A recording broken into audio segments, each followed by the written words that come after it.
kisibo umukwezi kwa kashatu aho abasiramu n'abanyakatolike bari no basiba twabire Stine Nshonga byo kushobora kwitu abo kwa government akagezo yastebekaniza umwanya yatondekera Katare yatwerezaho gukora government ntikisima bwejo konko mu mberero bwa hati abwe kisibo ekibireho urebaro ekisibe cy'abakristayo n'abakatoliki ekebero makumyana hamwe n'ecy'abasalamu cyo nakizere cyabaho murundo gumwe cya leta na business zitu zitagendaje n'umbwiro bwo kwezi kwa kashatu ubwe kisibo icyo cyabinje bakugira ngo n'ekisibo cy'abasalamu idini y'abasalamu ntikira kuba twinema abaguzi n'ibintu bibiri ntaba twinemu ekisibo ukwenda kuza mu idi abantu baketeka munonga baketeka munonga abo kugira ngo abantu bize barebuke jya hizoba rya idi wakaho bamwe abashobozi batugambira kwembera kwemerire kandi aba bazigira ngo mbuyobozi bose bari kutunga ba customer binje abo kugira ngo n'abazira bamwe bambashashira kwiza abana hagati ya za tamu nambe tubakutunga biri bukura bo mbutare kugurira bya business esente zero konkani ntekateka ngo abwe kisibo cyoroho na nabwa school fees kugira ngo abantu bayo balance so embera tenungi ubwiro bwo kwezi kwa kashatu kubonire ahabo kuba twinamagara kokombe kwatirinera business firemo kokite tutekateka kugira ngo abogera hagire mu bisibo bukuratine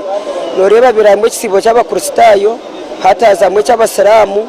kandi haza muri school fees so business zino ko kusteganisibwemo abashoboza bamwe no bagirangwe myanya y'ibaro ba customer barukwikayo ambadete myanya mibi konka aba bajabinena n'amasiko ngo kisiba kirahweremo maza kutunga sente uno ye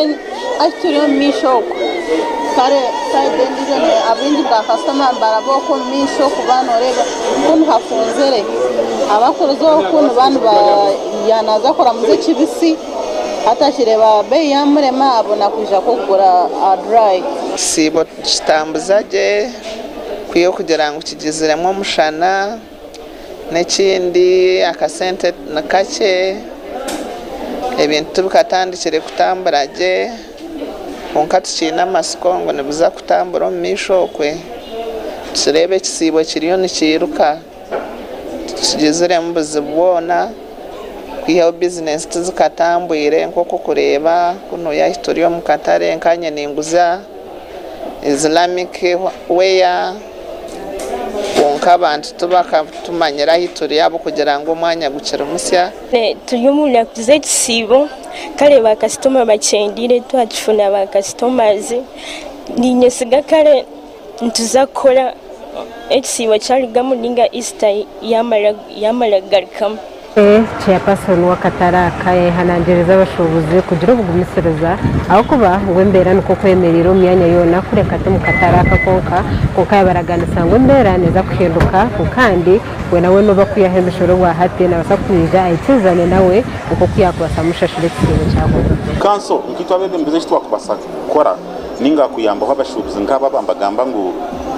bote bakubemba shashora kugira ngo baryo mu kisibo no kugira ngo kansobwire bwe bene iziramu ndibasa kwata mukaci tugire nkare mbe mukwatirire mukaci be n'abantu bakoreki betegure konka yo kanso kwezi kwawo tukambwambira ukarwaza ningo kashasha bomba mbenda ki mbambende shendi zawe konka twenda kuhamiza abashubuzi bitumwe nakantu kace no bwire buce ekisibo ngisa kwa na nembereze mukoreba omu Uganda n'amazima gutago sente so economy yabe takoraje kugira ngo nakatare konka no kushobora heri yakatare uza kushanga ngo umuntu wena nakoraje